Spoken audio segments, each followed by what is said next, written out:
नेता बनने के लिए कम से कम मिनिमम क्वालिफिकेशन। जब हमारे यहाँ आजादी हुई और फोर फादर्स ने जब कॉन्स्टिट्यूशन बनाया तो उसमें उस समय उन्होंने ये सोचा था कि काम करके जनता के बीच में जो लोग काम करते हैं या सामाजिक कार्यकर्ता है उनको पढ़ने पढ़ाने का इतना समय नहीं मिल पाता है, इसीलिए उनके अनुभव को आधार बनाया था। लेकिन 71,000 जिसकी बात ये कह रहे हैं ये यूटिलाइजेशन है। बहुत से विभाग जैसे हमारे विभाग अभी यूटिलाइजेशन नहीं आया है। यूटिलाइजेशन का लंबे समय से डिमांड था इन लोगों का। और याद होगा कि अभी जब विधानसभा सत्र चल रहा था तो उसके बीच भी उनके रिप्रेजेंटेटिव लोग आए थे।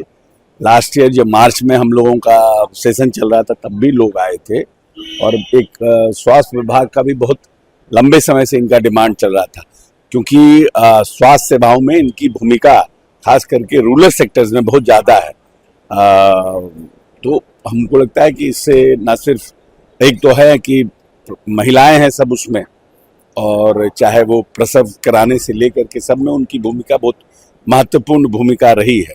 तो जो हमारा आउटपुट जो हमारा हेल्थ का इम्प्रूव किया है उसमें भी उनकी बहुत बड़ी भूमिका है। इसीलिए आर्थिक रूप से उनको थोड़ी मदद सरकार की तरफ से हुआ है, जिससे कि भविष्य में और हम लोगों का हेल्थ के सेक्टर्स में क्वालिटी इम्प्रूव हो।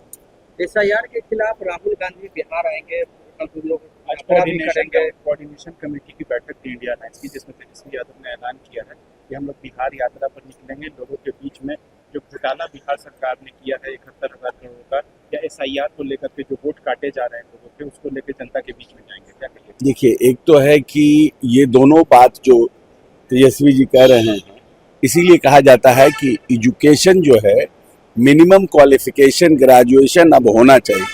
बिना ग्रेजुएशन के कोई भी व्यक्ति राज्य में नेता बनने के लिए कम से कम मिनिमम क्वालिफिकेशन।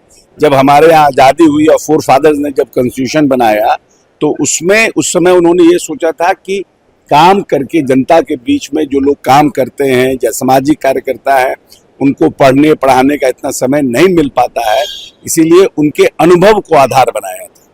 लेकिन 71,000 जिसकी बात ये कह रहे हैं ये यूटिलाइजेशन है। बहुत से विभाग जैसे हमारे विभाग में अभी यूटिलाइजेशन नहीं आया है। यूटिलाइजेशन का हमारा पेमेंट करने के बाद यूटिलाइजेशन सर्टिफिकेट आता है, तो जो यूटिलाइजेशन नहीं आया उसको ये घोटाला बोलते हैं। खुद तो सब पूरा परिवार क्या किए हैं भगवान जानता ही है, पूरी बिहार की जनता जानती है, लेकिन यूटिलाइजेशन को ये घोटाला बोलते हैं।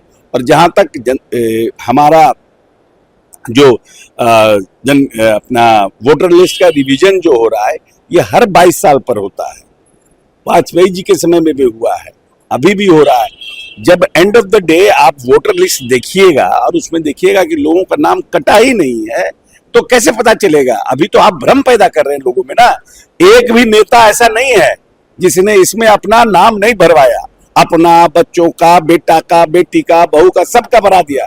96% लोगों ने अपना वोटर लिस्ट भर दिया और बाकी भ्रम पैदा कर रहे हैं बिहार में कि दलित का कट जाएगा, मुसलमान का कट जाएगा। झूठ मूठ का लोगों में, क्योंकि इनके पास तो कुछ है ही नहीं।